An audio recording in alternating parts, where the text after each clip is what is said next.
전월세 받는 집주인 5월 소득세 신고 꼭 해야 합니다. 안 하면 가산세. 혹시 지금 전세나 월세 놓고 계신 분 있으세요? 많은 분들이 이렇게 말씀하세요. 나는 월세 조금 받는 건데 뭘? 전세라서 설마 국세청이 알겠어? 그런데 지금은 그 설마가 안 통하는 시대입니다. 오늘은 전월세 받는 집주인이라면 반드시 알아야 할 5월 소득세 신고 핵심만 알려드릴게요. 매년 5월은 종합소득세 신고 기간입니다. 이때 신고하는 것 중 하나가 바로 주택임대소득입니다.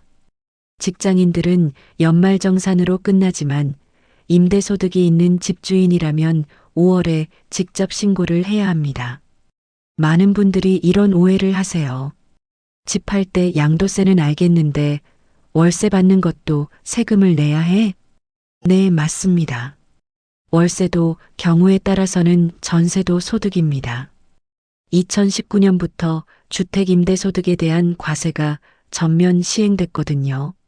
쉽게 말하면 집을 빌려주고 받는 월세, 전세 보증금에서 발생하는 간주임대료, 이런 것들이 모두 소득으로 잡힐 수 있고 일정 기준을 넘으면 집주인도 사업소득처럼 신고를 해야 합니다. 근데 나는 해당되나 궁금하시죠?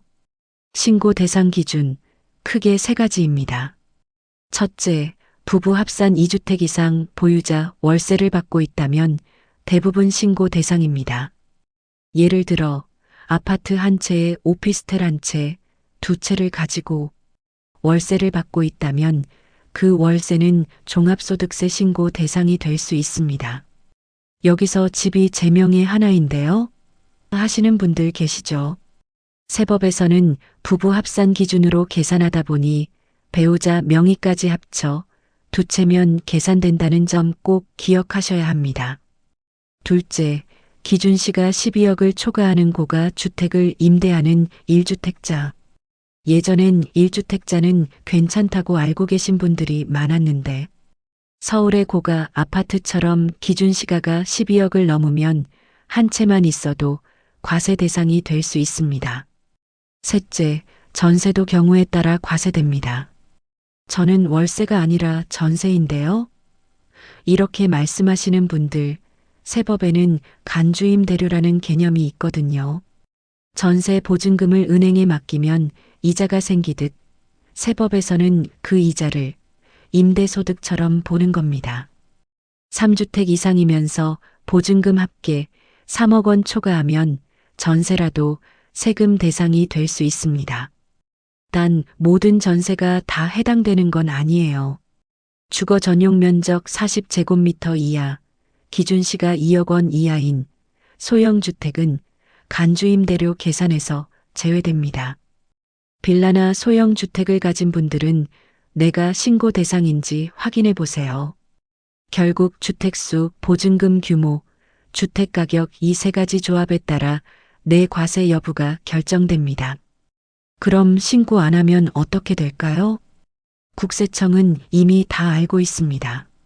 지금은 전월세 신고제, 확정일자, 전입신고, 건강보험료 데이터까지 전부 국세청과 연결되어 있습니다.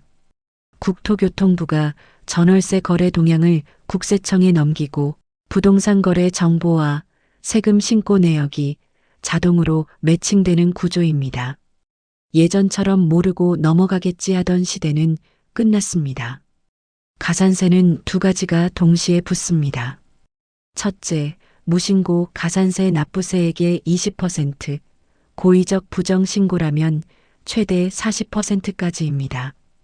둘째, 납부 불성실 가산세, 하루에 0.022%씩 늦을수록 불어나는데 1년이면 거의 8% 가까이 됩니다.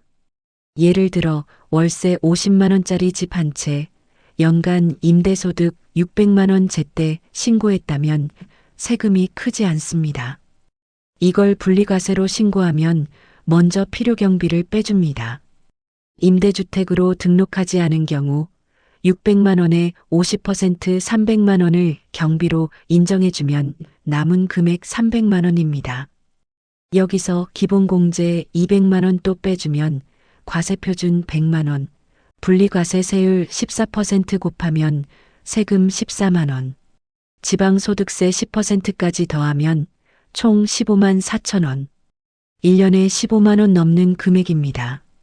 그런데 이걸 3년 동안 신고 안 했다가 국세청에 적발되면 본세에 가산세 이자까지 더해져서 30만 원 넘게 내면 버는 게 아니라 오히려 손해를 봅니다. 소액이라서 괜찮겠지 하는 생각, 그렇다고 겁먹으실 필요 없습니다.